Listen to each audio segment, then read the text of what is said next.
नमस्कार दोस्तों, स्वागत है हमारे YouTube चैनल में। दोस्तों, आज का टॉपिक बहुत ही इम्पोर्टेंट और बहुत ही मज़ेदार होने वाला है, क्योंकि ये टॉपिक हमारी किताबों का और हमारी ज़िंदगी का दोनों का एक अभिन्न हिस्सा रहा है और आगे भी रहेगा। जी हाँ, हम बात कर रहे हैं विद्युत यानी बिजली की। बिजली से हम सभी का एक गहरा नाता है और ये भौतिक विज्ञान का एक बहुत ही महत्वपूर्ण टॉपिक है। तो आज हम पढ़ेंगे विद्युत धारा।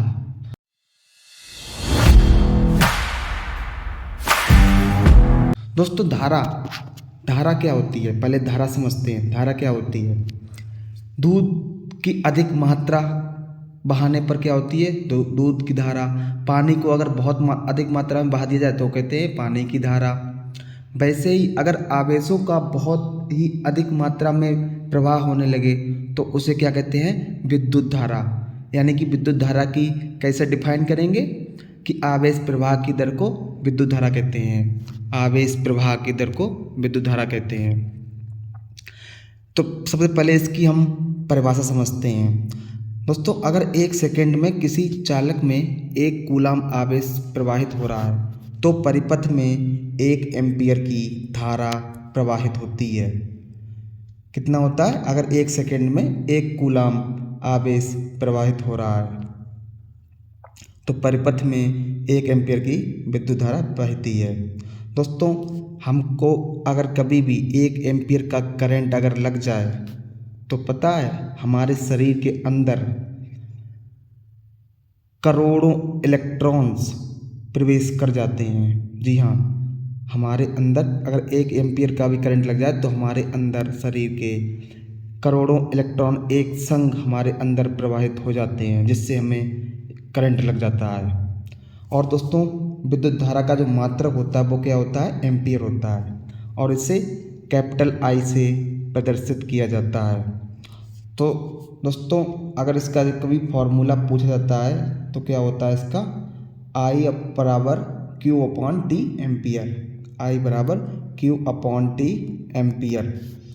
तो सबसे पहले हम समझते हैं विद्युत धारा बहती क्यों है और कैसे है।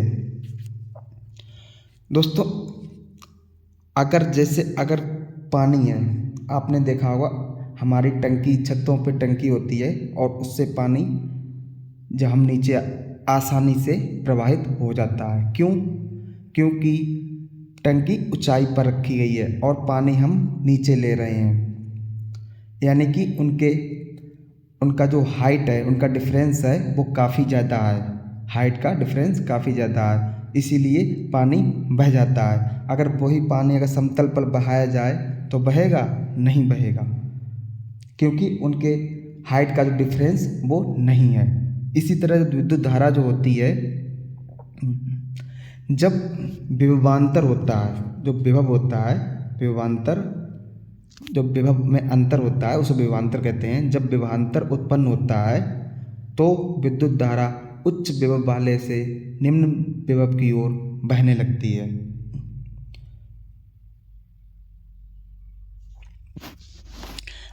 अब आपको हम एक चित्र के माध्यम से समझाते हैं। जैसे ये 2 पोल्स हैं, प्लस और नेगेटिव।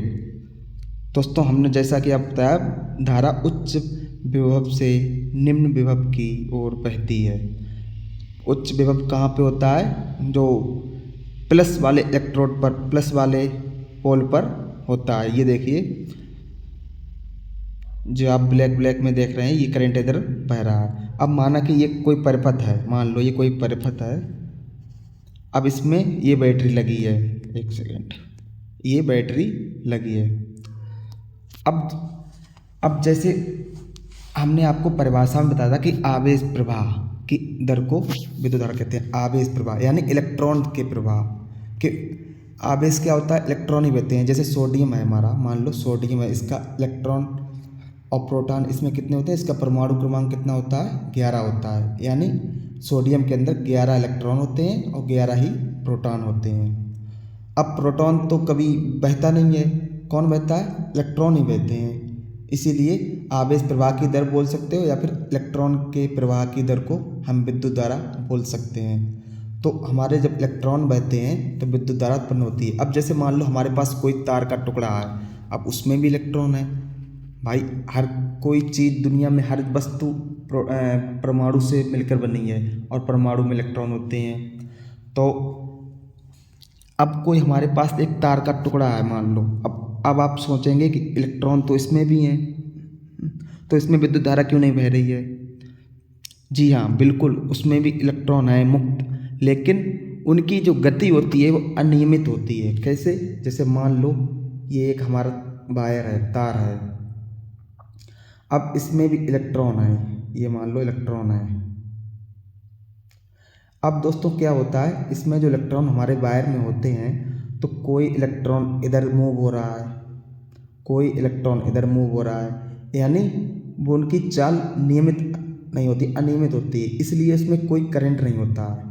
और जो इसमें हम क्या करते हैं, एक बैटरी जोड़ देते हैं, जैसे ये बैटरी, इसमें ये जुड़ी है बैटरी, इसमें हम तार में एक बैटरी जोड़ दी जैसे हमने, तो जो तार जब बैटरी जब जोड़ते हैं तो उससे क्या होता है, हमारा विभवांतर उत्पन्न होता है, यानी वोल्ट, जिसके विभवांतर की इकाई क्या होती है, वोल्ट।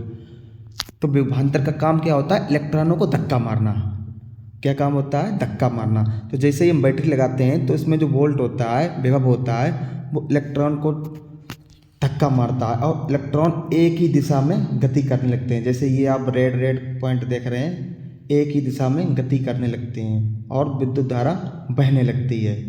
ध्यान रखना दोस्तों, इलेक्ट्रॉन तो हर चीज़ में है, वायर में भी हैं, लेकिन उनकी जो चाल होती है वो नियमित नहीं होती है। कोई इलेक्ट्रॉन इधर जा रहा है, कोई इधर जा रहा है, कोई किधर जा रहा है, इसीलिए वो मतलब इधर उधर भागते रहते हैं, तो मतलब एक दिशा में नहीं चल पाते हैं, जिससे बिजली नहीं बह सकती है। लेकिन जैसे ही हम बैटरी लगाते हैं तो इसमें जो वोल्ट होता है, जो विभव होता है, वो इलेक्ट्रॉनों को धक्का मारता है और एक ही दिशा में ले जाने का काम करता है, यानी जिसे क्या बोलते हैं, EMF, यानी विद्युत वाहक बल।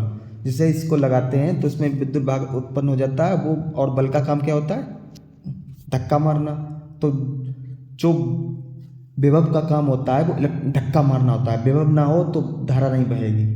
तो विभव धक्का मारता है तो इलेक्ट्रॉन एक दिशा में बहने लगते हैं और हमारा करंट फ्लो होने लगता है, यानी बिजली बहने लगती है।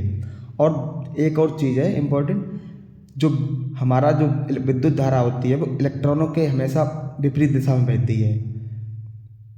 अगर जैसे विद्युत धारा हमने आपको बताया था, विभवांतर से विद्युत धारा उत्पन्न होती है, यानी विभवांतर उच्च विभवांतर से निम्न विभवांतर की ओर, और उच्च विभवांतर हमेशा पॉजिटिव पोल पे होता है। पॉजिटिव तो यानी विद्युत धारा जो होती है वो हमारी पॉजिटिव से नेगेटिव की ओर बहती है। और इलेक्ट्रॉन, अब जो नेगेटिव चार्ज वाला होता है, पोल होता है, उससे इलेक्ट्रॉन निकलते हैं, तो इलेक्ट्रॉनों की दिशा इधर होती है, तो विद्युत धारा की दिशा उसके विपरीत होती है। तो आप समझ गए होंगे कि विद्युत धारा क्या है और क्यों बहती है और कैसे बहती है। अब सबसे पहले हम समझेंगे आवेश क्या होता है। हमने आपको बोल तो दिया था कि आवेश प्रवाह की दर को विद्युत धारा कहते हैं। तो विद्युत आवेश होता क्या है, चलो पहले समझते हैं। विद्युत आवेश को समझते हैं, यानी इलेक्ट्रिक चार्ज। जैसे किसी पदार्थ का वह गुण जिसके कारण उसमें विद्युत तथा चुंबकीय प्रभाव उत्पन्न होते हैं, विद्युत तथा चुंबकीय प्रभाव उत्पन्न होते हैं, विद्युत आवेश कहलाता है। और इसे किससे प्रदर्शित करते हैं, इसे Q से प्रदर्शित करते हैं। और दोस्तों ये एक अदिश राशि है जिसका मात्रक कूलाम होता है। आवेश का मात्रक क्या होता है, कूलाम होता है। और आवेश हमारे दो प्रकार के होते हैं, धनात्मक आवेश और ऋणात्मक आवेश, यानी पॉजिटिव चार्ज और नेगेटिव चार्ज। तो सबसे पहले हम समझते हैं धनात्मक आवेश और ऋणात्मक आवेश होते क्या है। धनात्मक आवेश किसी इलेक्ट्रॉन पर इलेक्ट्रॉनों की कमी के कारण उत्पन्न आवेश को धनावेश कहते हैं। जैसे हम सोडियम मान लेते हैं, सोडियम का एटम नंबर कितना होता है, 11। सोडियम का एटम नंबर 11 होता है, यानी इसका ये मतलब होता है कि सोडियम के परमाणु में, एक परमाणु में 11 इलेक्ट्रॉन है और 11 ही प्रोटॉन है। 11 इलेक्ट्रॉन है, 11 ही प्रोटॉन, ऐसे 11 प्रोटॉन और 11 इलेक्ट्रॉन होते हैं। अब जैसे मान लो, अब प्रोटॉन तो अपनी जगह स्थिर रहते हैं, वो तो गति कर नहीं सकते हैं। गति कौन करता है, इलेक्ट्रॉन ही हमेशा करता है परमाणु में। तो मान लो इस सोडियम के एक परमाणु से एक इलेक्ट्रॉन निकल गया, मान लो एक इलेक्ट्रॉन निकल गया, एक इलेक्ट्रॉन की कमी हो गई। अब कितने बचे? 10। अब कितने बचे? 10 इलेक्ट्रॉन बचे। अब इस पर धनात्मक आवेश आ जाता है। कैसे भाई? प्रोटॉन पर हमेशा आपको पता है इलेक्ट्रॉन पर हमेशा नेगेटिव चार्ज होता है और प्रोटॉन पर प्लस चार्ज होता है। अब इलेक्ट्रॉन तो हमारे 10 रह गए, प्रोटॉन हमारे कितने हो गए? 11 हैं। तो एक प्रोटॉन ज़्यादा है ना, यानी धनात्मक आवेश ज़्यादा है। तो इसलिए सोडियम पर कौन सा आवेश होता है? धनात्मक आवेश होता है। उसी तरीका किसी पदार्थ पर इलेक्ट्रॉनों की अधिकता के कारण उत्पन्न आवेश को ऋणात्मक आवेश कहते हैं। जैसे हमारा क्लोरीन है, क्लोरीन का एटम नंबर कितना होता है? 17, यानी इसमें 17 इलेक्ट्रॉन है, 17 ही हमारे प्रोटॉन है। अब जैसे सोडियम से मान लो निकल के कोई इलेक्ट्रॉन मान लो क्लोरीन की तरफ चला गया, या क्लोरीन में कहीं से भी एक इलेक्ट्रॉन आ गया। अब इलेक्ट्रॉन इसमें कितने हो गए? 18 हो गए। कितने हो गए? 18 हो गए। और प्रोटॉन तो 17 है ही, यानी एक इलेक्ट्रॉन ज़्यादा है, यानी इस पर ऋणात्मक आवेश यानी नेगेटिव चार्ज है। और एक इलेक्ट्रॉन पर आवेश होता कितना है? इस पर होता है 1.6 × 10⁻19 कूलाम। वहीं प्रोटॉन पर आवेश इसका विपरीत होता है, 1.6 × 10⁻19 कूलाम। तो आप धनात्मक आवेश और ऋणात्मक आवेश को अच्छी तरीके से समझ गए होंगे, उम्मीद करते हैं। नेक्स्ट हमारा है इलेक्ट्रोमोटिव फोर्स। वही फोर्स जो इलेक्ट्रॉन बहने का उत्तरदायित्व निभाता है। यानी जैसे हमारे एक हमारे वायर के टुकड़े में, तार के टुकड़े में इलेक्ट्रॉन तो होते हैं, लेकिन वो धारा नहीं बहा सकते हैं बिना बैटरी के, क्योंकि उसमें जो इलेक्ट्रॉन होते हैं वो अनियमित गति होती है उनकी। कोई किधर भागता है, कोई किधर जाता है, वो एक दिशा में नहीं चलते हैं। मतलब अगर 4 इलेक्ट्रॉन है, चारों अलग अलग मति के होते हैं। कोई बेचारा किधर भागता है, कोई किधर भागता है, कोई दिल्ली जाता है तो कोई मुंबई जाता है, कोई कोलकाता जाता है, इसलिए वो एक दिशा में नहीं जाते हैं। अब जैसे ही मुक्त इलेक्ट्रॉनों इसकी हम परिभाषा समझते हैं। मुक्त इलेक्ट्रॉनों की गति सामान्यतः अनियमित होती है। जैसे हमने बताया कि मुक्त इलेक्ट्रॉनों की गति सामान्यतः अनियमित होती है। यदि इलेक्ट्रॉनों पर कोई बल कार्य करके इन्हें एक विशेष दिशा में लाया जाए, अगर कोई बल कार्य करके, तो धारा बहने लगती है।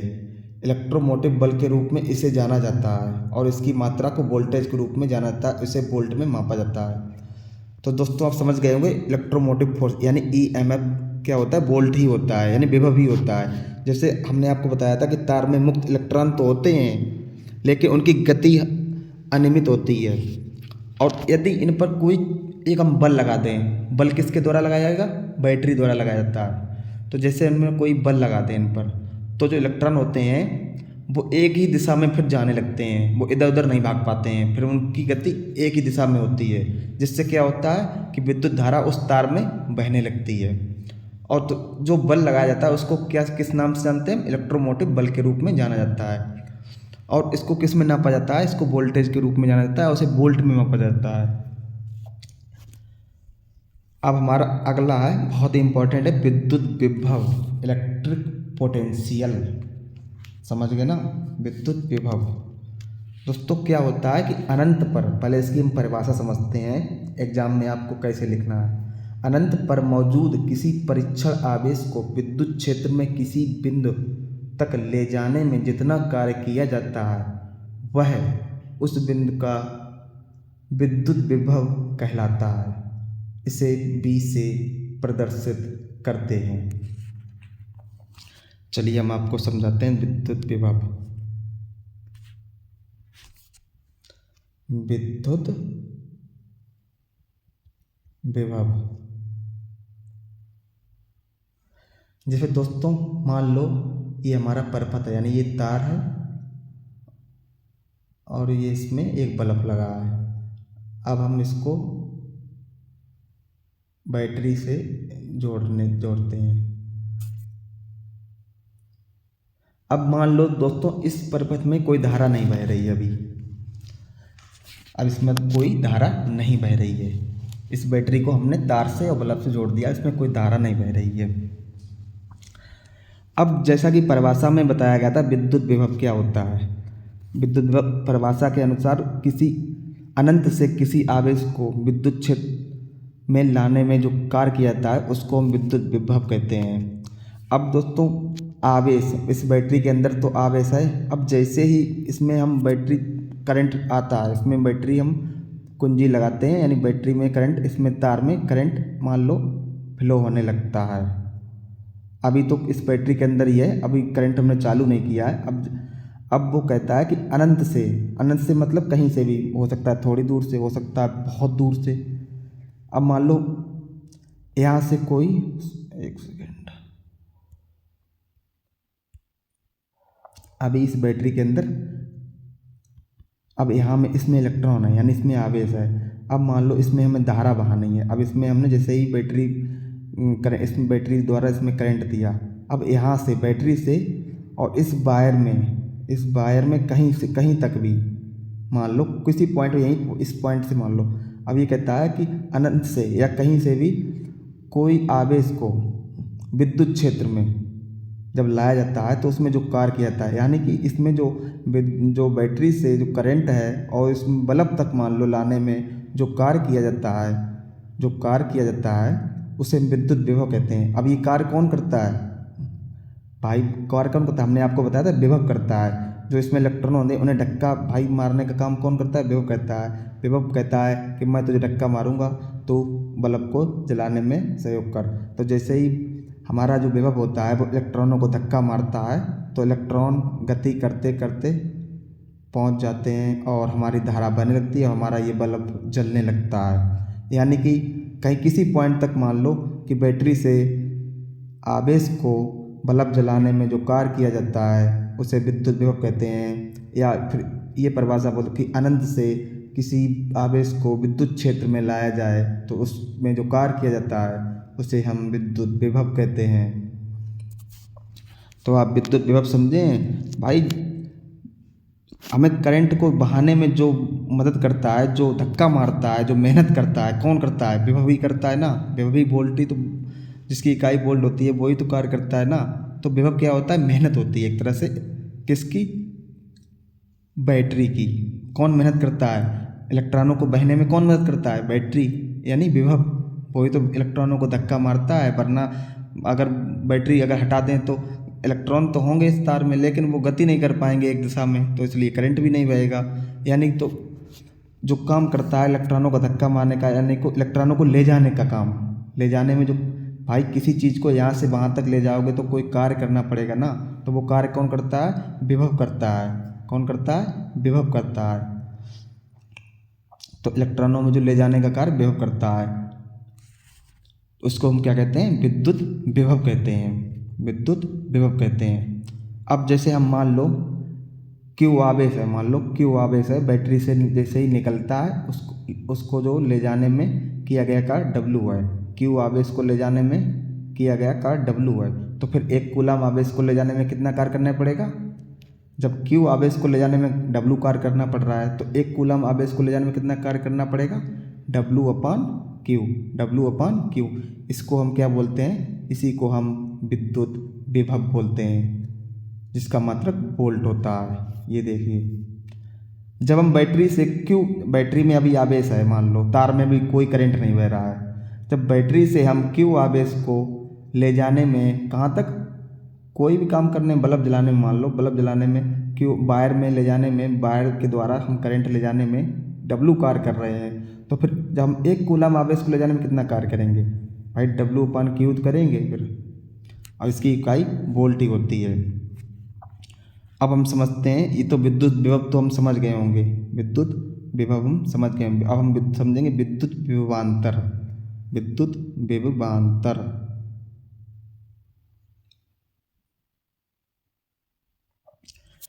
कोई भी दो बिंदुओं के विद्युत विभवों का अंतर या पोटेंशियल डिफरेंस, पोटेंशियल वोल्टता कहलाता है, यानी विद्युत विभवांतर कहलाता है। दूसरे शब्दों में इकाई धनावेश को एक बिंदु से दूसरे बिंदु तक ले जाने में जो कार्य किया जाता है वह उन दो बिंदुओं के मध्य का विभवांतर कहलाता है। इसे B से प्रदर्शित किया जाता है और इसका सूत्र भी क्या होता है? B बराबर W/Q वोल्ट। चलिए हम समझते हैं आपको। अब जैसा हमने अभी सर्किट बनाया था,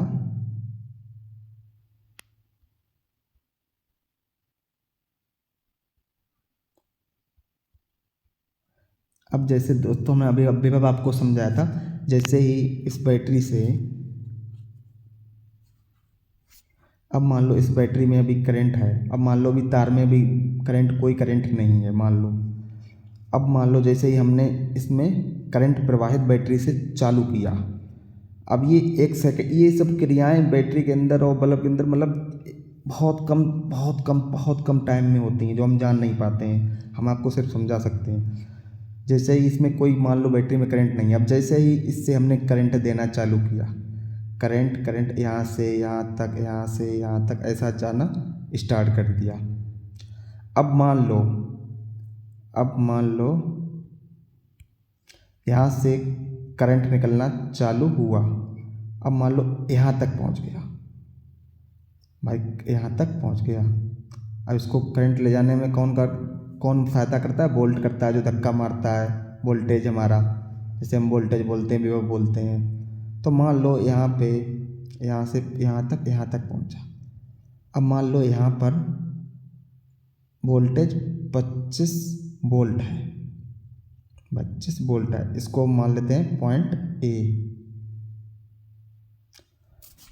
और इसको मान लेते हैं हम पॉइंट बी। अब यहाँ से बल्ब में होते हुए बल्ब जलने लगा, बल्ब से होते हुए वोल्टेज यहाँ पे आए, यहाँ पे हो गए हमारे वोल्टेज, रह गया कितना? 20 वोल्ट। पॉइंट बी पे कितना रह गया? 20 वोल्ट। पॉइंट ए पे था हमारा 25 वोल्ट और ये पॉइंट बी पे रह गया 20 वोल्ट, क्योंकि कुछ बल्ब जलाने में भी वोल्टेज की खपत क्षति हुई होगी। अब अगर हम इसका विभवांतर, जैसा कि परिभाषा में बताया कि दो बिंदुओं के बीच जो विभवों का अंतर होता है, उनको हम विभवांतर बोलते हैं। अब दो बिंदु यानी ए और बी के बीच में विभवांतर, तो इसका हमने सूत्र कहता था बी, अब दो बिंदु आए ए और बी के निकालना है, तो बी ए बी बराबर W/Q, यानी कि ऐसे भी करते बी ए माइनस बी पी बराबर W/Q। तो हमारा बी ए कितना है? 25 वोल्ट है, और जो हमारा बी पे हमारा विभव है वो 20 वोल्ट है। तो हमारा विभवांतर कितना हो गया? हमारा विभवांतर कितना हो गया? 5। 25 में से अगर माइनस कर दो 20, कितने बचे? यानी 5। तो हमारा विभवांतर हो गया 5 वोल्ट। अब आप समझ गए होंगे, इसे हम विद्युत विभवांतर कहते हैं।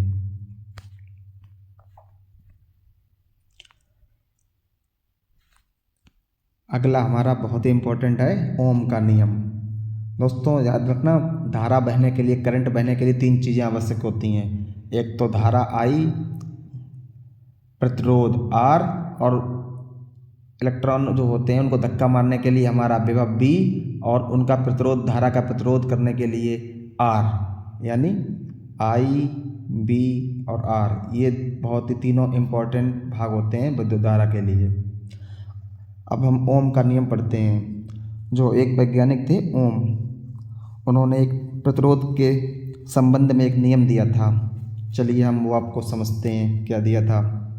उन्होंने कहा था कि यदि किसी चालक की भौतिक अवस्थाएं, जैसे उनका किसी चालक, मान लो चालक समझते कंडक्टर, यानी कोई तार मान लो एल्युमिनियम का, कॉपर का, किसी का भी, उसकी भौतिक अवस्था यानी जैसे उसका ताप है, उसकी लंबाई है, उसका क्षेत्रफल, अगर इनको बदला ना जाए, अपरिवर्तित रखा जाए, तब इनके सिरों पर लगाए गए विभवांतर तथा उसमें प्रवाहित होने वाली धारा का अनुपात नियत रहता है, यानी B/I, यानी कांस्टेंट। यानी कि जैसे ही हम वोल्टेज बढ़ाएंगे तो हमारी खुद ब खुद हमारी धारा कम हो जाएगी, और जैसे ही हमारा धारा बढ़ेगी हमारा वोल्टेज कम हो जाएगा, क्योंकि इनका जो अनुपात होगा वो नियत रहेगा, बदलेगा नहीं, कांस्टेंट रहेगा। ये बढ़ेगा तो ये घटा लेगा, B बढ़ेगा तो I घटा लेगा, I बढ़ेगी तो B घटा लेगा।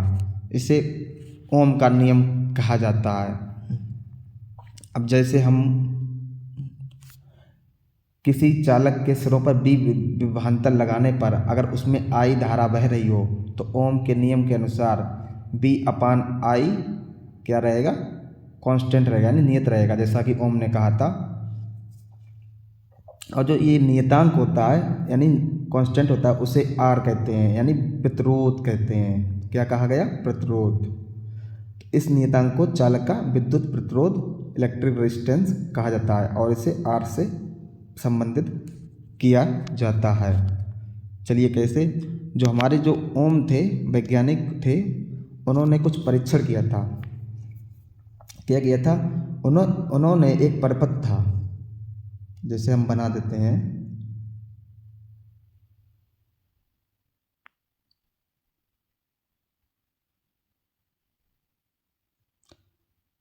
उन्होंने एक परपथ था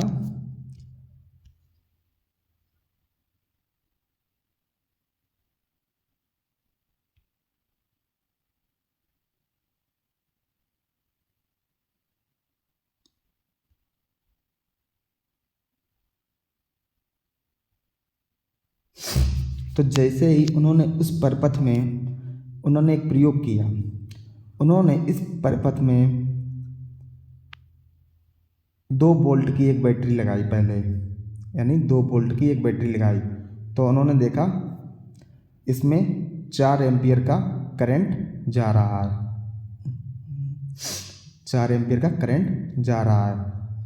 तो ओम के नियम के अनुसार यानी बी अपान आई,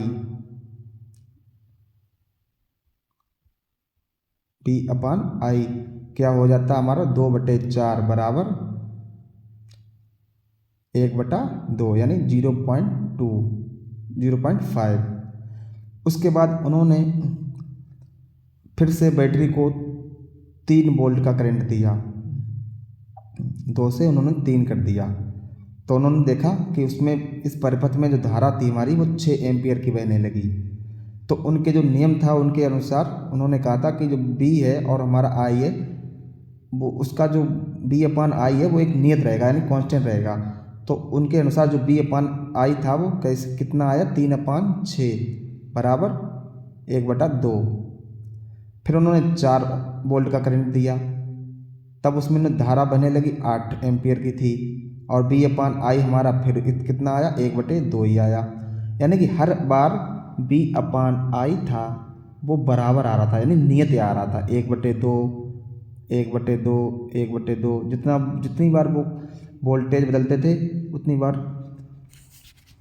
जो एक नियत वैल्यू उन्हें बी अपान आई थी उसकी एक नियत वैल्यू उन्हें प्राप्त हो रही थी। चाहे वो 2 वोल्ट का दें तो उन्होंने देखा 4 एम्पियर की धारा बह रही है, 2 वोल्ट का जैसे ही करंट दिया तो उसमें 4 एम्पियर की धारा बह रही थी तो उनके अनुसार बी अपान आई उन्हें 1/2 मिला। फिर उन्होंने 3 वोल्ट का करंट दिया तो उसमें 6 एम्पियर की धारा थी फिर भी 1/2 बी अपान आई मिला।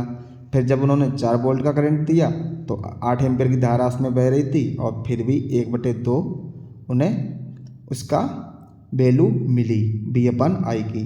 मतलब हर बार 1/2 यानी एक कांस्टेंट मतलब वैल्यू मिल रही थी। तो उन्होंने इस कांस्टेंट वैल्यू उनके अनुसार उन्होंने इसको क्या नाम दिया, उन्होंने इसको प्रतिरोध का नाम दे दिया आर का। किसका, आर का। तो उन्होंने इस चीज़ को प्रतिरोध बोल दिया। जैसा कि उन्होंने कहा था कि जब ओम ने कहा था, क्या कहा था कि यदि किसी चालक की भौतिक अवस्थाएं परिवर्तित रखी जाएं तो उसके सिरों पर लगाए गए विभवांतर और उसमें आई यानी प्रवाहित धारा का अनुपात नियत रहता है। तो यानी बी अपान आई का अनुपात नियत रहता है। जैसा कि उन्होंने कहा था कि हर बार 1/2 ही मिल रहा था यानी 0.5 ही मिल रहा था तो उन्होंने इसे रेजिस्टेंस का यानी प्रतिरोध का नाम दे दिया। अब प्रतिरोध क्या होता है वो बहुत ही इंपॉर्टेंट है, वो हम आपको अगले चैप्टर में बताएंगे।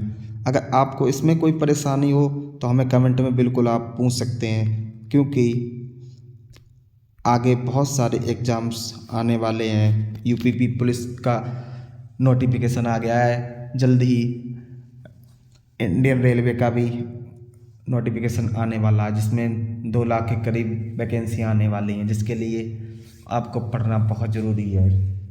तो चलिए दोस्तों, फिर हम मिलते हैं अगले वीडियो में। तब तक के लिए जय हिंद, जय भारत। और आप हमारे नए हैं तो हमारे चैनल को सब्सक्राइब जरूर कर लें।